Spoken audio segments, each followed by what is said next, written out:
Alam niyo ba na pagkatapos ng 60 years old, ang isang prutas na akala niyo ay healthy, pwedeng sirain completely ang inyong kidney?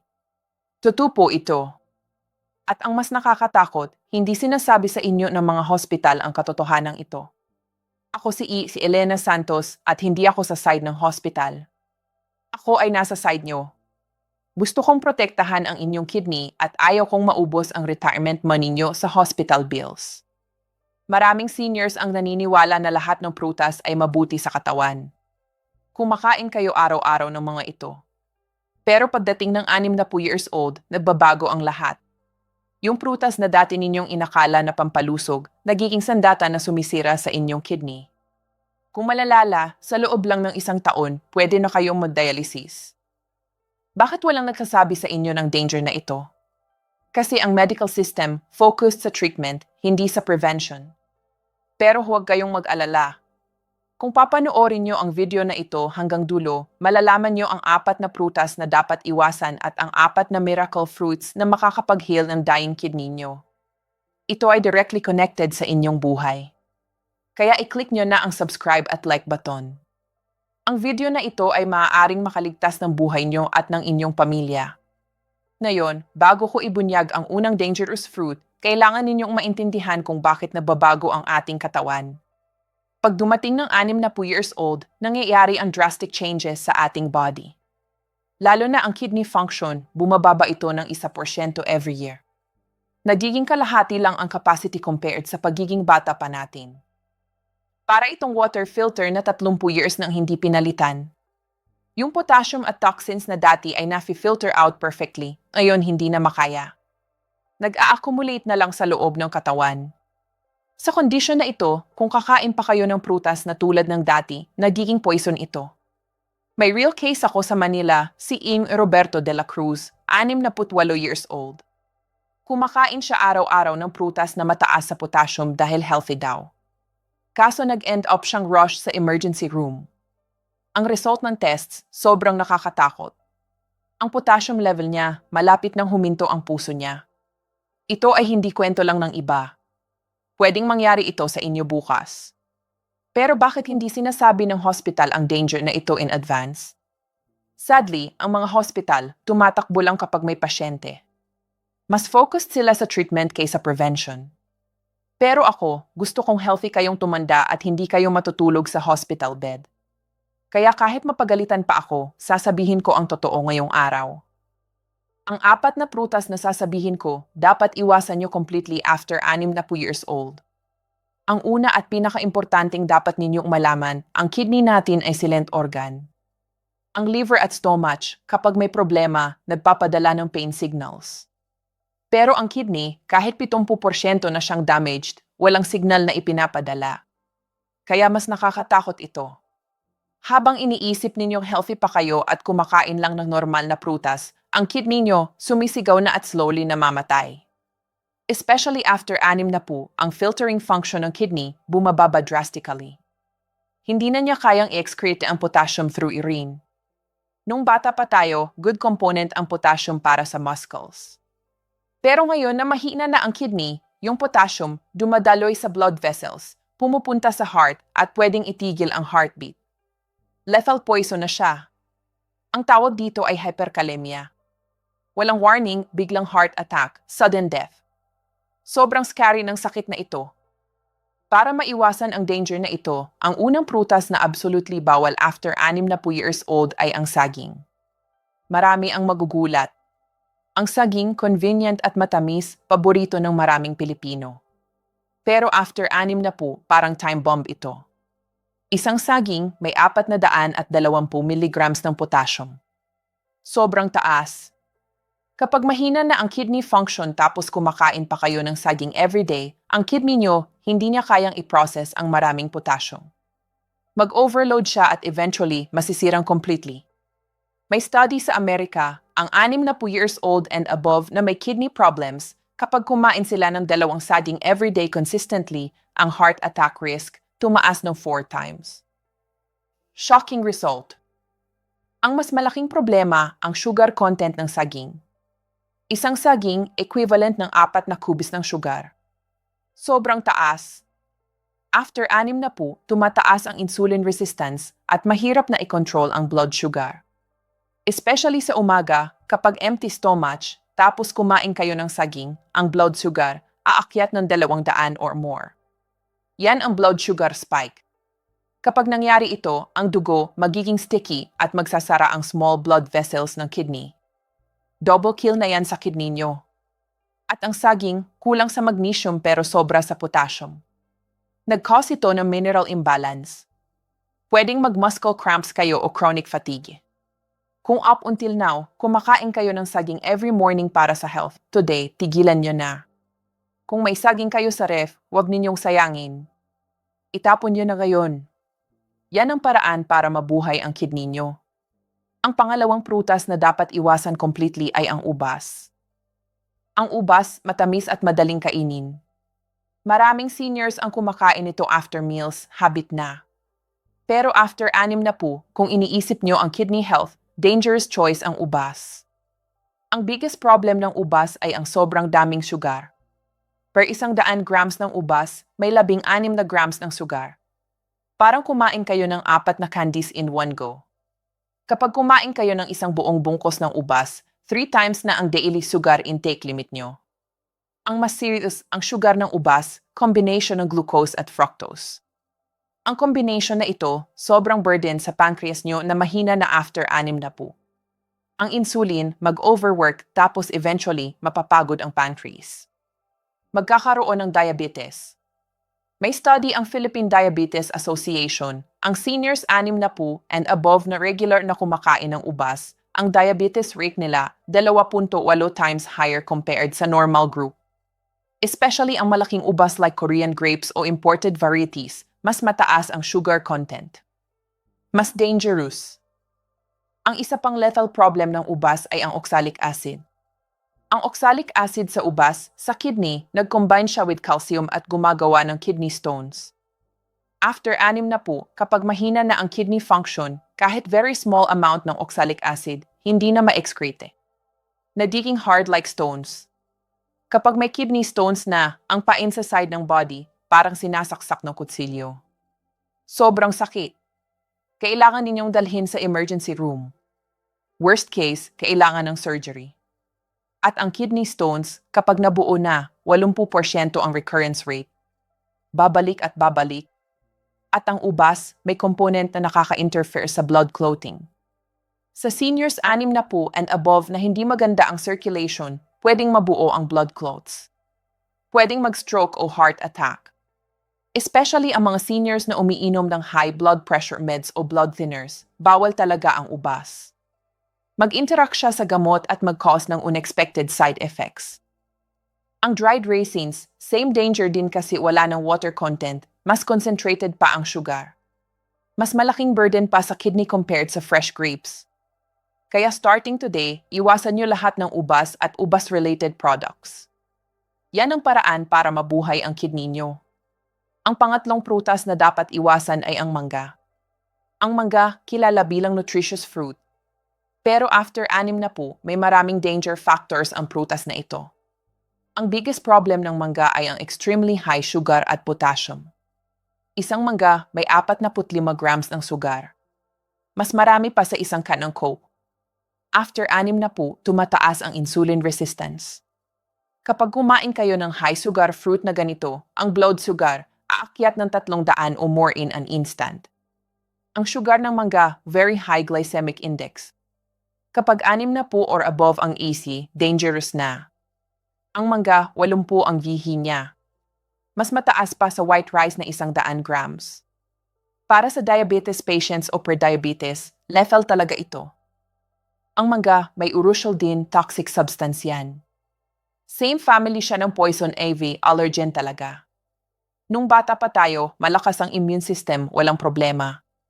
Pero after 6 na po, mahina na ang immunity, pwedeng mag-cause ng serious allergic reactions. Maraming cases, after kumain ng mangga, namamaga ang lips o may rashes. Worst case, difficulty breathing.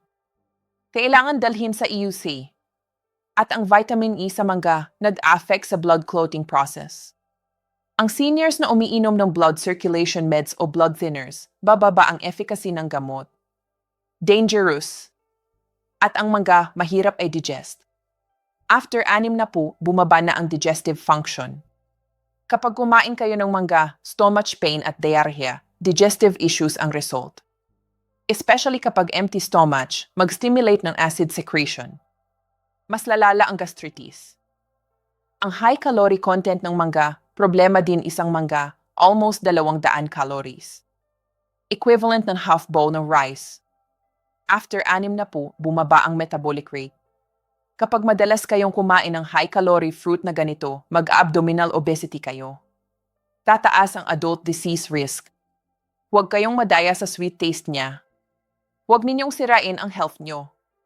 Para sa healthy aging, iwasan completely ang mangga. Ang last, pang-apat na prutas na absolutely bawal ay ang persimmon.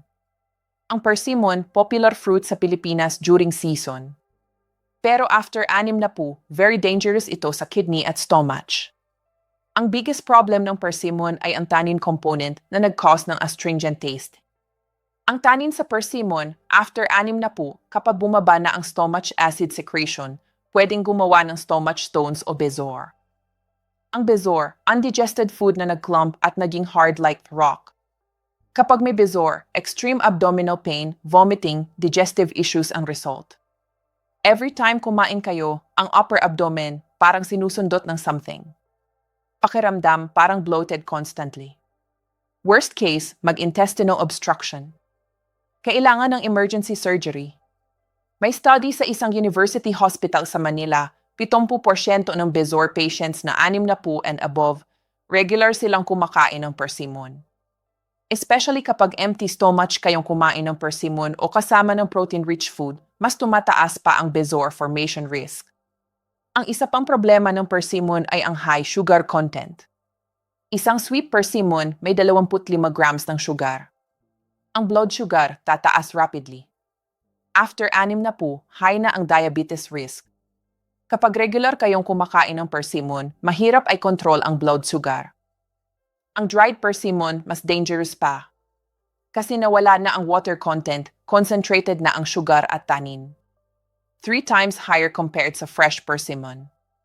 At ang persimmon, sobrang dami ng beta-carotene. Moderate amount, okay lang. Pero excessive intake, ang skin magiging yellowish. Yan ang carotenemia.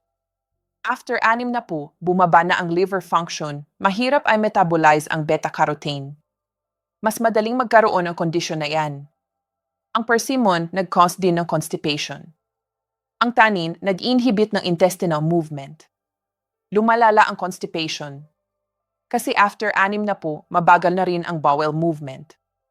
Pwedeng maging serious constipation. At isa pang caution sa persimmon, kapag kumain kayo nito kasama ng protein-rich food like crab, may food poisoning risk. Ang tannin nag-combine sa protein at gumagawa ng toxic substance na hindi ma-digest. Ang soft persimmon, akala nyo safe kasi soft. Pero same pa rin ang tannin at sugar content. Same danger. Kahit sabihin ninyong seasonal delicacy yan, kung iniisip nyo ang health, give it up boldly. So far, sinabi ko na ang 4 na dangerous fruits after 60 years old na absolutely bawal, saging, ubas, mangga, persimmon.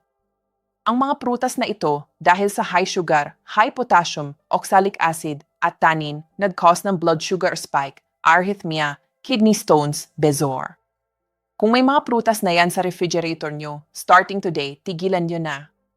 Pero huwag mag-worry. May fruits to avoid, pero may miracle fruits din na makakapag-revive ng kidney at makakapag-heal ng body nyo.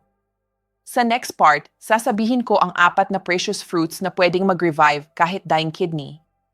Narinig nyo yung dangerous fruit stories kanina. Baka iniisip nyo, baka too late na para sa kidney ko. Ang puso nyo parang bumibigat. Pero huwag kayong susuko. Ang body natin, mas malakas ang recovery power compared sa iniisip natin. Ang root cause ng kidney damage, hindi lang dahil tumatanda tayo. Dahil sa free radicals na toxic substance na nag-a-accumulate sa loob ng katawan. Kapag tumatagal ang makina, nakakalawang at nag-creaking. Same sa cells ng body natin, every time na humihinga tayo, ang free radicals na waste product nag-a-attack at nag-rusting ng cells. Especially ang kidney, water filter ng body natin. Para siyang nag-filter ng toxins from the whole body kaya pinaka-exposed sa free radical attacks. Ang glomeruli na made of teeny blood vessels, kapag may inflammation at nag-harden dahil sa free radicals, eventually, dialysis na lang ang solution. So, meron bang paraan para tanggalin ang rust at ma-revive ang hardened kidney? Luckily, nature gave us the antidote in powerful antioxidant-rich fruits. According to recent medical research, certain natural antioxidants may amazing effect na pwedeng i-melt ang accumulated waste sa blood vessel walls at mag-regenerate ng damaged kidney cells. Ito ay hindi magic, scientifically proven fact ito. Ang apat na prutas na sasabihin ko, hindi lang simple snacks. Natural medicine yan na makakapag-wash ng rusted kidney nyo at makakapag-restart ng stop functions. Ready na ba kayong mag-take notes? Ang unang miracle fruit na makakapag-revive ng dying kidney, blueberry. Ang blueberry, tinatawag na purple gift from God. After 6 na po, para sa kidney health, ito ang best choice. Ang main reason kung bakit maganda ang blueberry sa kidney ay ang anthocyanin, powerful antioxidant component. Sabi ko kanina, inflammation caused delay free radicals ang main cause ng kidney damage. Ang anthocyanin, parang vacuum cleaner, sumusipsip at nag-remove ng free radicals sa loob ng body. Para bang nililinis niya ang rusted glomeruli ng kidney. May study sa Harvard Medical School, ang group na regularly kumakain ng blueberry, significantly bumagal ang kidney function decline rate. At ang blueberry, very low sugar content. Per 100 grams ng blueberry, around 0 grams lang ng sugar. Hindi ito nag-trigger ng blood sugar spike. Considering na ang diabetes ay number 1 culprit na sumusira sa kidney, ang blueberry, 1 stone 2 birds, pwedeng i-protect ang diabetes at kidney simultaneously. Ang mas importante, ang blueberry nag-expand ng blood vessels at nag-lower ng blood pressure. Ang kidney, made of blood vessels kaya kapag high ang blood pressure, pwedeng sumabog o madamage ang kidney blood vessels. Ang blueberry, gently nag-relax ng blood vessels at nag-reduce ng pressure sa kidney. Ang daily recommended amount, based sa fresh blueberries, around 50 pieces, 1 paper cup. Kung expensive sa inyo, pwede kayong bumili ng frozen blueberries. Almost same ang nutritional value pero mas affordable. Mix it sa yogurt o just eat it as e-snack habang gumagala. Every day, unti-unti, magiging cleaner ang kidney nyo. Ang pangalawang recommended miracle fruit ay apple. Ang old saying, 1 apple a day keeps the doctor away, applicable din sa kidney health. Ang special reason kung bakit maganda ang apple sa kidney ay ang pectin, water-soluble dietary fiber. Ang pectin, nag-absorb ng bad cholesterol at toxins na floating sa bloodstream at nag-excrete nito out of the body. Para bang ang apple, tumutulong sa filtering function na dapat ginagawa ng kidney. Kapag pagod na ang kidney at hindi na makaya ang trabaho, ang apple, tumutulong sa side, nag-buy ng time para makapagpahinga ang kidney. At ang apple, rich sa quercetin, anti-inflammatory component. Nag-calm down ang inflammation sa kidney cells at preventing tissue hardening. Ang apple, low glycemic index din kaya slowly digested at absorbed. Hindi nag-cause ng blood sugar spike. Pero may very important point dito. Ang majority ng nutrients ng apple nandoon sa peel. Kapag tinataasan nyo ang balat at white flesh lang ang kinakain, parang nagtatapon kayo ng half ng nutrients. Always wash it thoroughly at kainin kasama ang balat para makuha ang full effect sa kidney revival. After breakfast, kumain ng half to 1 apple, slowly chewing. Pero apple juice o juiced apple, hindi recommended. Kapag ginawa ninyong juice, nasisirang fiber at concentrated lang ang sugar. Pwedeng mataas ang blood sugar at mag-burden sa liver. Only whole apple, chew slowly, ang effective medicine para sa kidney. Ang pangatlong fruit na dapat i-include sa dining table nyo ay avocado. Maraming tao ang nag-a-avoid ng avocado kasi parang oily daw. O iniisip nila na hindi siya fruit. Pero after 6 na po, para sa blood vessel at kidney health, walang mas magandang fruit na ito. Ang core ng avocado ay ang unsaturated fatty acids, good fat na nag-clean ng blood vessels. Ang kidney, ang organ sa body na may pinakamaraming blood vessels. Kapag clean ang blood vessels, healthy din ang kidney. Ang good fat ng avocado, nag-melt ng greasy buildup na stock sa blood vessel walls at making the blood clear. Kapag clear ang blood, tumataas ang blood flow papunta sa kidney. Ang kidney, parang nakakahinga ulit. At ang avocado, almost zero sugar content. Per 100 grams, wala pang 1 gram ng sugar. One of the few fruits na safe para sa diabetes patients. Ang avocado may potassium. Pero in moderate amounts, tumutulong pa siya sa sodium excretion at blood pressure control. However, para sa severe kidney disease patients na may strict potassium restriction, dapat mag-consult muna sa doctor before eating. Pero para sa general prevention ng kidney function decline at pag-protect ng blood vessel health, half an avocado per day, better than any supplement. Mix it sa rice o add it sa salad. Ang creamy taste kasama ang blood vessel rejuvenation. Ang last, pang-apat na miracle fruit para sa kidney revival ay tomato. May Western saying, when tomatoes ripen red, doctors turn pale. Kasi ang tomato, almost perfect health food. Related sa kidney health, ang best weapon ng tomato ay lycopene. Ang lycopene, one of the most powerful antioxidants na existing. Excellent ang ability niya to prevent kidney cell aging at repair toxin damage. Especially after 60, bumababa ang elasticity ng blood vessels, madaling magkaroon ng high blood pressure. Ang high blood pressure, number 1 cause ng kidney damage. Ang lycopene sa tomato, ginagawang strong at elastic ang blood vessels, nag-stabilize ng blood pressure, at nag-improve ng blood flow to the kidney. Based on research results, ang mga taong regularly kumakain ng tomato, significantly lower ang kidney function decline risk compared sa those na hindi kumakain. Ang tomato, high water content din kaya tumutulong sa waste excretion at smooth urination. May one tip kapag kumakain ng tomato, mas maganda kapag lightly cooked compared sa raw. Kapag iniinit, ang lycopene absorption rate sa body, 5 times higher. Lightly stir-fry with olive oil o blanch in boiling water. Makukuha niyo fully ang miracle component para sa kidney revival. Per day, 2 medium-sized tomatoes o 10 cherry tomatoes, enough na. Puting sugar, absolute no ang sugar, na-destroy ng vitamin E sa tomato at nag-rise ng blood sugar. Nawawala lahat ng good benefits ng tomato. Enjoy only the natural taste ng tomato itself. So far, sinabi ko na ang 4 na miracle fruits na makakapag-revive kahit dying kidney, blueberry, apple, avocado, tomato. Ang common point ng mga prutas na ito, low sugar, rich sa antioxidants, at nag-clean ng blood vessels. Huwag na maghanap ng expensive supplements o unverified folk remedies. Ang mga prutas na ito na madaling makuha sa paligid, yan ang best natural kidney treatment na binigay ng nature. Starting today, replace your bread o rice cake snacks with these fruits. Kahit 1 week lang, makakaramdam kayo na mas light ang body niyo pagkagising sa umaga. Ang urine color magiging clear. Pero kahit gaano kaganda ang food, kapag mali ang pagkain, pwedeng maging poison. Especially kung umiinom na kayo ng kidney disease medications, may precautions na kailangan ninyo sundin strictly. Sa next part, sasabihin ko ang amazing stories ng actual people na nakarecover ng kidney health through these fruits. At kasama nito ang absolutely important precautions na hindi nyo dapat ay miss. Kapag hindi nyo alam ito, kahit kumain kayo ng magandang prutas, baka walang effect. Kaya focus until the end. Narinig nyo ang fruit stories kanina. Baka iniisip nyo, totoo ba na may effect ang pagpalit ng ilang prutas lang? Pero ito, hindi theory. Actual miracles na na-witness ko sa field. Sasabihin ko ang story ni Kireth Gloria Martinez, 70 years old, from Quezon City. Last year, sa health checkup, na-diagnose siyang chronic kidney disease stage 3. Nawalan siya ng pag-asa.